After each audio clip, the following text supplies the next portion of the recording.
Everybody, comment allez-vous? Bien, je suis contente de revenir près de vous, ça faisait un bon moment.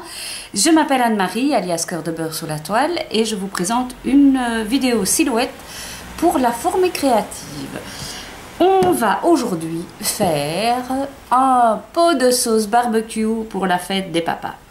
Ce sujet, je veux dire cet objet, ça va être surtout l'occasion d'apprendre quelques trucs et astuces que je vais vous montrer tout de suite. Celles qui n'ont pas la silhouette, sachez que vous pouvez télécharger ces étiquettes en PDF et vous n'aurez qu'à les découper, comme ça le travail est déjà fait. Vous aurez aussi la recette de la sauce barbecue. C'est une sauce mais excellente. C'est une recette qui me vient de ma soeur que j'ai un petit peu mis à ma sauce, c'est le cas de le dire.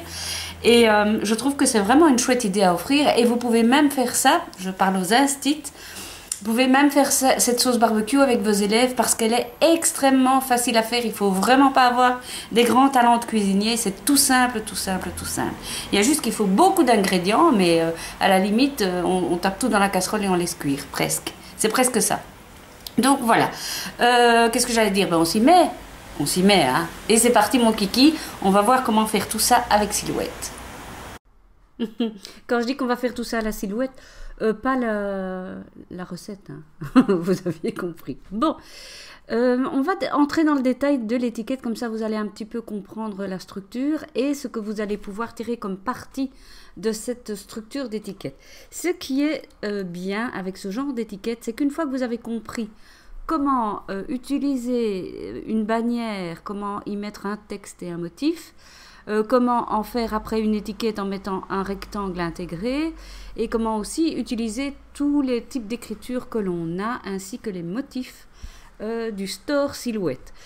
Ce que je voudrais préciser, c'est que cette vidéo va être un peu longue parce qu'il y a beaucoup de choses, il y a beaucoup de petits rappels. Donc à celles qui sont des habituées de la silhouette, passez les étapes si vous les connaissez. Mais je pense à tous les nouveaux, toutes les nouvelles qui viennent de débarquer dans le monde de la silhouette. Et je me dis que pour eux, ce serait sympa quand même que je prenne le temps de bien détailler tout ce travail. Bon, nous allons plonger dans le travail en lui-même. Voici le fichier tel que vous allez le recevoir si vous n'avez pas le temps de le faire vous-même. Donc vous aurez l'étiquette avec son contour et vous aurez 3 tags ainsi que la forme du tag vide si vous voulez le faire dans un autre papier. Moi ce que j'ai fait c'est que j'ai imprimé tout le bazar en noir et blanc. Ce qui fait que si on revient vers l'étiquette, vous voyez ça donne quand même pas mal, ça fait comme du bois un peu vieilli. Donc je suis très contente du résultat, j'ai tout imprimé en noir et blanc et ça donne super bien. Mais par contre, si vous aimez la couleur, vous le faites en couleur. À vous de choisir. Vous pouvez aussi le faire avec un papier à motif en découpant ceci. Et de 1 et de 2, on va passer au travail en lui-même. Hein. Donc on va ouvrir une nouvelle fenêtre et on va taper sur le clavier CTRL ou commande. Ça dépend si vous avez un Mac ou un PC. CTRL ou commande N, comme la lettre N de Nestor. Et là, on a un nouveau fichier qui arrive. Moi, je travaille directement sur portrait puisque je sais que je vais enregistrer pour imprimer au format de mon imprimante, qui est une imprimante normale. Donc, je vais travailler comme ça. On va commencer par la bannière. Alors, pour la bannière, vous allez télécharger une police gratuite sur Dafont qui s'appelle Black and White Banners. Mais je mettrai le lien sur mon blog. Donc, c'est parti. On va taper la lettre F majuscule. Voilà. Je clique dessus et puis je vais sur mon texte. Black and White Banners. Et voilà. J'ai la bannière qu'il me faut. Alors, je vais agrandir. Hein. Moi, j'aime bien travailler en grand. Vous commencez à me connaître hein, maintenant. Là, je vais maintenant taper mon texte à l'intérieur. Donc, j'ai tapé mon papa, mais vous pouvez taper ma marraine. Ou bien, c'est comme vous voulez. Hein. Ici, pour le sujet, on va rester fidèle à ce qu'on avait commencé de faire. Oui, ça ne sert à rien que je la diminue maintenant. Je vais d'abord mettre la police adaptée. C'est Decalmon. Yellow Sun. Toutes ces polices, j'ai vérifié avant de faire la vidéo. Vous pouvez les trouver sur dafont.com. Voilà. Alors, on va mettre mon papa. Voilà. Et comme j'ai mis 2 petites étoiles, je vais aller sur ma bibliothèque et je vais taper ici. Je suis en train de préparer la vidéo suivante déjà. Star.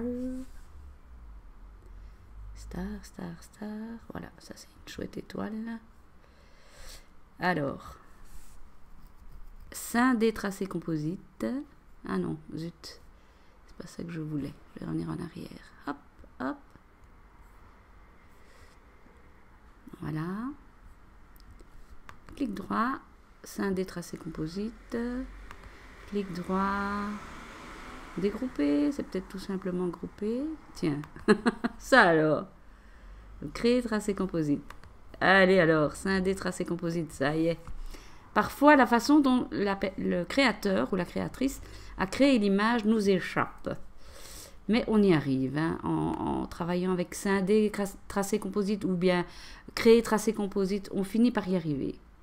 Là, on va rapetissir notre étoile et on va tout de suite en créer une deuxième. Alors, pour ça, commande ou contrôle, flèche de droite. Et comme ça, on a exactement la même étoile. Voilà, je vais les mettre. La première ici. Je clique sur la deuxième si j'y arrive. Voilà. J'enfonce ma touche commande-contrôle et je vais vers la droite. Hop. Ah non, oh, c'est pas ça, excusez-moi. Je suis distraite. Je vais vous induire en erreur si ça continue. Bien, je prends ça, la touche majuscule maintenant et la flèche de droite. Majuscule, c'est pour avancer. Contrôle-commande, c'est pour dupliquer. Voilà. Je clique sur mon mot. Donc, ma première étoile, mon mot, ma deuxième étoile. Je vais dans la fenêtre d'alignement et je fais aligner milieu. Voilà. Et espacer horizontalement pour que ce soit bien réparti. OK? Voilà. Donc, maintenant, ce que je vais faire, je vais cliquer sur tout ça. Hop. Je vais aller sur ma lame et je vais mettre aucune découpe. D'accord? Puisque ça ne va pas être découpé, ceci, ça va être imprimé. Voilà. Donc maintenant, je peux lui donner de la couleur si j'ai envie, si ça me chante, pour voir ce que ça va donner. OK. Et mes lettres. Mais, qu'est-ce que je dis, mes lettres?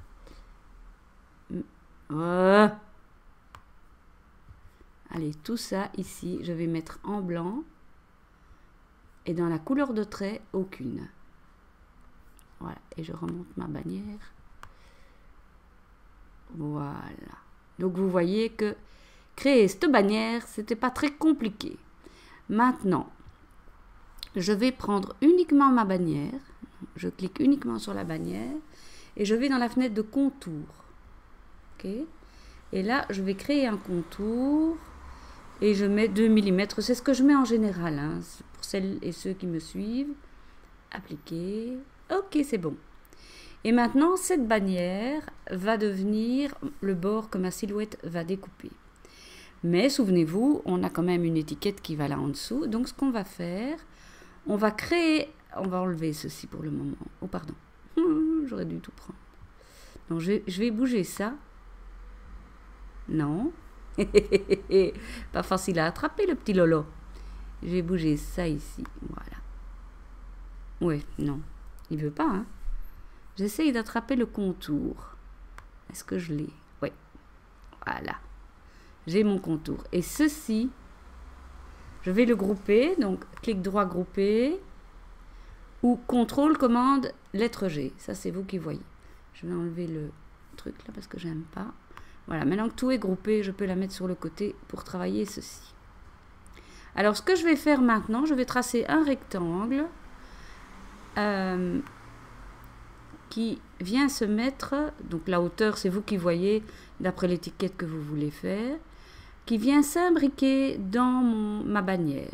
Je vais sélectionner les deux, je vais aller dans la fenêtre d'alignement et je mets aligner centre. Voilà. Et puis la magie, clic droit, souder. Voilà. Et donc ma silhouette ne va découper que le contour dont j'ai besoin. Maintenant je peux revenir mettre ça là. Et je l'ajuste bien pour que ce soit bien centré.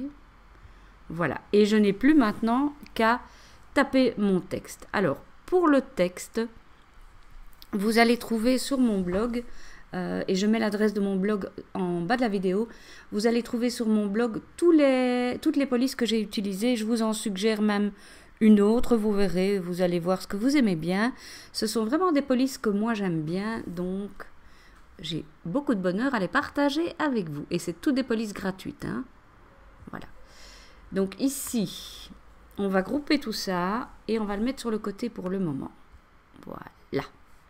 Et on va aller chercher dans la bibliothèque barbecue. Donc, ce sont des trucs que j'ai achetés moi, mais que vous pouvez trouver sur le store. Hein. Barbecue. Tiens, je vois qu'il y en a d'autres que je n'ai pas. Que j'ai pas utilisé. Ben, je vais utiliser celui-ci. Voilà, ce sera plus facile. Donc, ce qu'on va faire, on va dégrouper tout ça. Ici, clic droit. Dégrouper, voilà, j'enlève le barbecue, j'enlève le monogramme et j'ai mes outils de barbecue que je vais réduire à la bonne taille. Donc moi j'en ai pris d'autres, hein. J'en ai pris des tout seuls, d'ailleurs je voudrais vous montrer ce que j'ai fait, mais ceux-ci me paraissent plus faciles à utiliser. Donc toujours bien vérifier que tout ce qui va être imprimé, qui ne doit pas être découpé, vous l'ayez bien coché, aucune découpe, hein, parce que sinon vous allez avoir des blagues quand vous allez imprimer et découper votre tag. Voilà. Je voulais vous montrer autre chose, mais ça m'étonne que je ne l'ai pas trouvé. Barbecue Tools. 7. Attendez. Ça m'ennuie, tiens. Ah, voilà. Ah, c'est écrit autrement, c'est pour ça. Je vais vous montrer comment j'avais fait. J'avais acheté ce truc-ci parce que je trouvais qu'il était plus avantageux, comme il coûte aussi 99 cents, mais je trouvais qu'il y avait beaucoup dedans. Il y a par exemple une couronne que vous pouvez mettre à la place de mettre, regardez, le roi du barbecue, vous pouvez prendre la couronne et mettre juste le king avec la couronne hein, du barbecue. Vous avez ici aussi king of the grill, si le papa parle anglais. Bref, il y a moyen de faire beaucoup de choses avec ce set-ci. Donc moi, qu'est-ce que j'ai fait? J'ai dégroupé.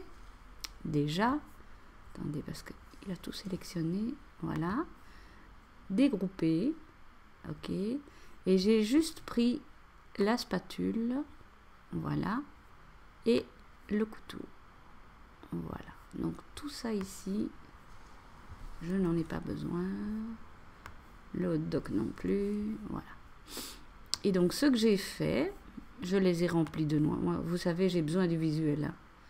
Donc, je les ai d'abord alignés. C'est important pour après, vous allez voir. Donc, aligner bas, par exemple. Qu'est-ce que j'ai fait? J'ai cliqué malgré moi. Aligner bas. Voilà. Et puis, j'ai été dans la fenêtre de rotation. Le couteau, je l'ai tourné de 45 degrés en sens horaire. Et la spatule de 45 degrés en sens anti-horaire. Et puis avec ma petite flèche, je l'ai avancée jusqu'à ce qu'elle croise le couteau de la façon que j'aime. Sélectionnez tout. Couleur de remplissage noir. Couleur de trait aucune, mais ça c'est du caprice. Et surtout, n'oubliez pas aucune découpe. Voilà. Allez, reviens mon petit. Qu'est-ce qu'il y a? Ça bug maintenant. On me fait des caprices ici. Allez. Ah non, c'est ici, c'est moi qui... Et alors j'ai groupé. Donc contrôle ou commande G pour grouper. Voilà. Voilà. Ok. Voilà ce que j'ai fait. Je vais vous montrer aussi deux choses qui me semblent très importantes dans la police Lilibelle ou Hello Script. Ce sont deux polices qui se ressemblent fort. Le roi. On va faire le roi. C'est encore une fois, c'est pour les débutants, mais ça me semble important de rappeler. Non, c'était roi. Roi. Donc si je mets ce mot dans la police, Lilibelle, voilà. Regardez, je vais zoomer, comme ça vous allez comprendre. Si je mets ça comme ça, mon O rentre dans le I. Alors, quand on ne fait qu'imprimer, c'est pas bien grave, mais quand on découpe, ça pose un problème. Donc, ce qu'on fait chaque fois, c'est souder. Voilà. Comme ça, on a vraiment une belle reliure ici. Alors, je ne sais pas vous, mais moi, je trouve que les lettres majuscules sont toujours un peu bizarrement placées dans ce genre de choses. Ce qui fait que moi, j'aime bien la bouger avec mes petites flèches pour essayer d'équilibrer. Je trouve que c'est... Voilà. Et ça, c'est vraiment une question de chipotage et de goût. On a notre mot roi. On le sélectionne. Alors oui, vous voyez bien qu'il est en 3 morceaux. Hein. Donc on va sélectionner le tout. CTRL ou commande G pour grouper. Ou alors vous pouvez le faire avec le clic droit. Je vais le remplir de noir. Ok. Le trait, pas de couleur. Et la coupe, aucune découpe. Hein. Ça devrait être machinal quand vous faites des choses comme ça, de vraiment mettre en couleur et puis mettre no cut, aucune découpe. Comme ça, vous êtes sûr que vous n'avez pas de soucis par après. On va revenir à notre... Voilà, le roi. Donc là, les autres polices utilisées, c'est... Alors, donc celle-là, elle s'appelle Lilibelle. Et celle que j'ai utilisée, moi, c'est... Hello Script, mais j'aime bien celle-ci aussi, elle est chouette aussi. La police de caractère pour faire le reste du texte, alors écoutez bien, Typenoxidie. Voilà, comme ça vous avez une petite idée. Une fois que votre votre étiquette est terminée, donc vous allez tout prendre et grouper, voilà. Et pour vérifier ce que la silhouette va couper, vous allez ici et vous voyez qu'elle ne va couper que le contour et c'est ce qu'on veut justement. On va revenir ici. Voilà, ça c'est grand évidemment comme étiquette. Maintenant je vais la mettre à un format plus raisonnable. Voilà, voilà. Et nous allons créer le tag qui va avec ça. Pour ce faire, on va aller sur la grille, afficher le quadrillage et aligner sur le quadrillage. La première chose qu'on va faire, on va zoomer. Ah oui, j'ai mis 10 mm et 2 divisions. On va zoomer ici, voilà. Et on va désactiver, aligner sur le quadrillage, parce qu'on va mettre nous-mêmes notre première étiquette sur le quadrillage. Vous voyez, je l'ai bien aligné sur le quadrillage. Et maintenant, je reclique sur aligner sur le quadrillage. Parce que sinon, j'aurais pas su bien l'aligner. OK ? On va tracer un rectangle. Alors moi, j'ai essayé de faire quelque chose où mes petits bouts de bannière allaient dépasser. Donc on va faire juste ici, on va laisser dépasser la bannière. C'est plus joli, je trouve. À distance égale, donc vous allez double-cliquer là-dessus et recliquer ici. Et donc ici, on a 1,5 cm. Et à 1,5 cm, on clique aussi. Et tout simplement, c'est aussi bête que ça, avec la touche de la flèche vers le haut de votre ordinateur, vous allez monter, voilà, et l'autre aussi, 1, 2, 3, 4, et votre tag est dessiné. Pas mal, hein, on n'a plus qu'à faire le petit rond, on pousse sur l'outil ellipse, on tient la touche majuscule enfoncée, on trace notre cercle, on le centrera après. Hein. Vous lâchez d'abord la souris avant de lâcher la touche majuscule. Bon, ok, maintenant, on enlève ça, on clique sur notre disque, touche majuscule enfoncée, on clique sur le tag, on va dans la fenêtre d'alignement,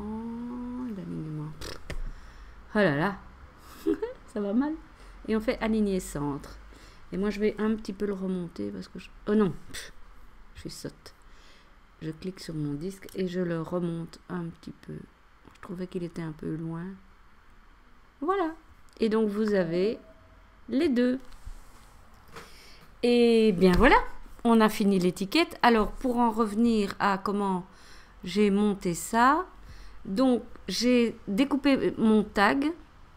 Donc, je l'ai rempli avec du... Oui, je vais peut-être vous montrer, ça serait peut-être bien pour celles qui débarquent.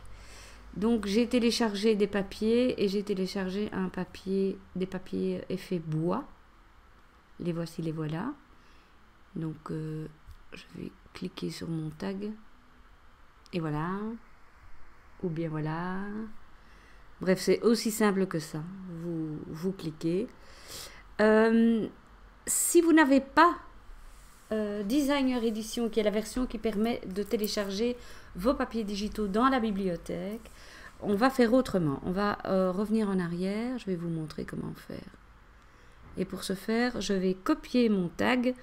CTRL C pour copier. CTRL N pour ouvrir une nouvelle page. Et puis CTRL V pour copier. Ah! Bon, il manque le point, mais c'est pas grave. J'aurais dû grouper tout le bazar. Mais c'est pas grave, le propos n'est pas là. On va aller dans mes papiers. Voilà, on va choisir un papier au hasard, n'importe lequel. Papiers digitaux, fond de bois patiné. Ah bah oui, je vais prendre ça, tiens, voilà. Voilà, je le prends et je le glisse. Et qu'est-ce qui va se passer? Je vais avoir mon papier qui va apparaître en grand. C'est pas difficile du tout. Vous allez prendre votre tag, venir le superposer à votre papier et vous sélectionnez le tag. Il est déjà sélectionné puisqu'on voit les points et le papier, les deux, s'il veut bien. Voilà, le tag et le papier. Et puis vous allez sur la fenêtre modification et vous faites soustraire. Ah non. Intersection. Voilà, excusez-moi. C'est intersection. Et alors vous avez votre motif qui remplit votre papier. Voilà. C'est aussi simple que ça. Et je pense, on va vérifier. Mais je pense que vous pouvez jouer. On va voir. Hein, sur le motif. On va voir si ça marche avec ceci. Parce que ça ne marche pas avec tous. Oui, ça marche. Vous pouvez réduire ou augmenter l'effet. En allant sur motif de remplissage. Option avancée. Vous avez ici réduire motif. Je pense que maintenant, vous avez tout pour faire cette étiquette. Et donc, pour la travailler, c'est ce que je disais là tantôt, j'ai simplement découpé mon tag. Je l'ai collé avec du double face pour qu'il y ait de l'épaisseur entre l'étiquette et le tag. Puis j'ai collé un petit cœur pailleté, vous savez bien, je ne peux pas m'en empêcher. Et un petit nœud, tout simple, vraiment tout facile. Parce que je me suis dit, ça pourrait être chouette si vous faisiez ça avec vos élèves, par exemple. Il suffit d'imprimer la feuille et la faire découper, et c'est génial, et ils ont le truc tout prêt. Pour que le ruban ne s'effiloche pas, vous prenez un simple briquet au gaz, là, comme pour allumer les bougies, et vous passez la flamme tout près du bord du ruban, et ainsi, s'il y a des petites franges, elles vont s'en aller, et ceci va devenir un peu dur et faire en sorte que ça ne s'effiloche pas. Voilà, vous avez tous les trucs et astuces. Je vous souhaite une bonne fête des pères. En Belgique, c'est déjà passé, c'était hier. Mais bon, j'ai un emploi du temps de ministre, et donc je suis désolée pour les Belges. Ce sera pour l'année prochaine pour vous alors. Je vous fais plein de bisous et je vous dis à très très bientôt.